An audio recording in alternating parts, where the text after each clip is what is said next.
दोस्तों, यहाँ पर कुछ आकृतियाँ दी हुई हैं।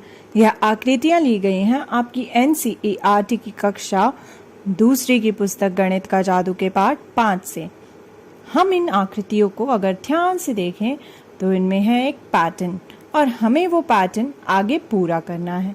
तो चलिए दोस्तों, हम मिलकर करते हैं इस पैटर्न को पूरा और देखते हैं आखिर आकृतियाँ पैटर्न कैसे बनाती है।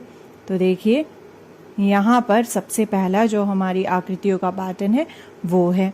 तो सबसे पहले यहाँ देखिए, यहाँ पे एक लाल रंग का गोल है, यानी लाल रंग का वृत्त है, सर्कल है। फिर पीले रंग का एक स्क्वायर है, फिर लाल रंग का सर्कल, फिर पीले रंग का एक चकोर। तो अब अगला नंबर जो है यहाँ पर क्या आएगा? अगर हम ध्यान से देखें तो पैटर्न क्या है? लाल सर्कल, येलो स्क्वायर, लाल सर्कल, येलो स्क्वायर। तो येलो स्क्वायर के बाद आएगा हमारा लाल सर्कल, फिर आएगा हमारा पीला स्क्वायर, फिर लाल सर्कल, फिर पीला स्क्वायर, फिर लाल सर्कल और फिर से पीला स्क्वायर। तो हमारा पैटर्न हो गया है पूरा। अब अगला पैटर्न देखते हैं।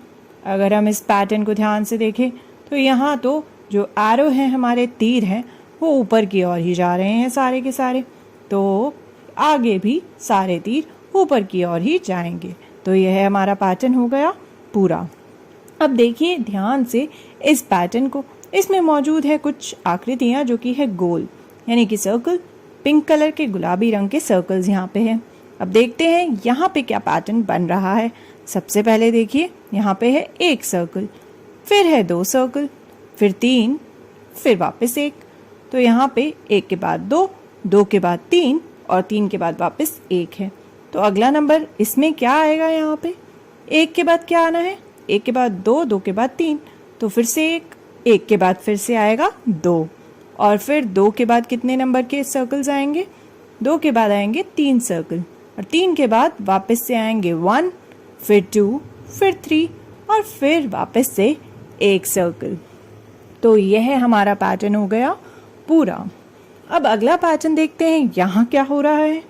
देखिए ज़रा दोस्तों, सबसे पहले जो हमारे तीर हैं, ऑरेंज रंग, नारंगी रंग और नीले रंग के तीर, वो ऊपर को जा रहे हैं। फिर नारंगी रंग के और नीले रंग के तीर नीचे को जा रहे हैं, फिर तीर ऊपर जा रहे हैं, फिर नीचे को आ रहे हैं। तो अब क्या होगा आगे? क्योंकि पहले ऊपर जा रहे हैं, फिर नीचे, फिर ऊपर, फिर नीचे, तो नीचे के बाद वापस वो जाएंगे ऊपर, फिर नीचे, फिर ऊपर, फिर नीचे, फिर ऊपर और फिर वापस नीचे। तो यह पैटर्न भी हमारा हो गया पूरा। अभी ज़रा इस पैटर्न को देखते हैं। यहाँ पर सबसे पहले तो है ये त्रिकोण जो कि है नीले रंग का, फिर यह 2 बिंदियाँ, फिर त्रिकोण, फिर 2 बिंदियाँ। तो अब यहाँ क्या आएगा? क्योंकि पैटर्न में पहले त्रिकोण, फिर 2 बिंदियाँ, फिर त्रिकोण, फिर 2 बिंदियाँ हैं, तो अब 2 बिंदियों के बाद फिर से एक त्रिकोण आएगा, फिर 2 बिंदियाँ आएंगी, फिर त्रिकोण, फिर 2 बिंदियाँ, फिर दोबारा ट्रायंगल और फिर से आएंगी 2 बिंदियाँ। तो यह हमारा पैटर्न हो गया पूरा। अब ज़रा इस पैटर्न को देखिए, यहाँ क्या हो रहा है। अगर हम ध्यान से देखें तो सबसे पहले बक्से में जो यह जो आयत है नारंगी रंग की, वो पूरे नारंगी रंग की है, मतलब एक ही रंग की है। फिर जो दूसरी आयत है वो आधी और रंग की है और आधी किसी और रंग की, एक लाइट ऑरेंज और एक थोड़ा डार्क ऑरेंज है। फिर से पूरा एक ही रंग और फिर से आधा दूसरा और आधा दूसरा रंग। तो अब यहाँ क्या आएगा? अगर हम ध्यान से देखें तो सबसे पहले पूरा एक ही रंग, फिर 2 रंग, फिर 1 रंग, फिर 2 रंग। तो यहाँ आएगी आयत जिसमें होंगे एक ही रंग, फिर 2 रंग वाला आयत, फिर 1 रंग वाला रेक्टेंगल, फिर 2 रंग वाला रेक्टेंगल, वापस 1 रंग वाला और वापस 2 रंग वाला। तो ये हमारा पैटर्न हो गया पूरा। अब ज़रा इस पैटर्न को हम ध्यान से देखते हैं। यह तो लग रहा है जैसे कि जो हमारा गोल होता है उसको आधा काट दिया हो। तो यह तो सबसे पहले तो गोल के ऊपर का हिस्सा लग रहा है और फिर ये गोले के नीचे का हिस्सा लग रहा है, फिर ऊपर का, फिर नीचे का। तो अब यहाँ क्या आएगा?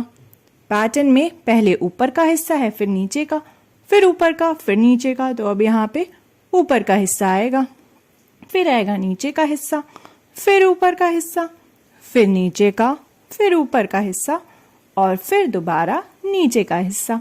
तो हमारा पैटर्न हो गया है पूरा। तो दोस्तों, हमने देखे इतने सारे पैटर्न्स जो कि हमने पूरे किए, और ये सभी किससे बने थे? ये बने थे आकृतियों से, यानी कि शेप से। तो हमने देखे आकृतियों से बने पैटर्न्स मेड ऑफ शेप्स। क्या आप भी आकृतियों से कोई पैटर्न बना सकते हैं? जरूर सोचिएगा और बनाने की कोशिश करना आकृतियों से कुछ पैटर्न।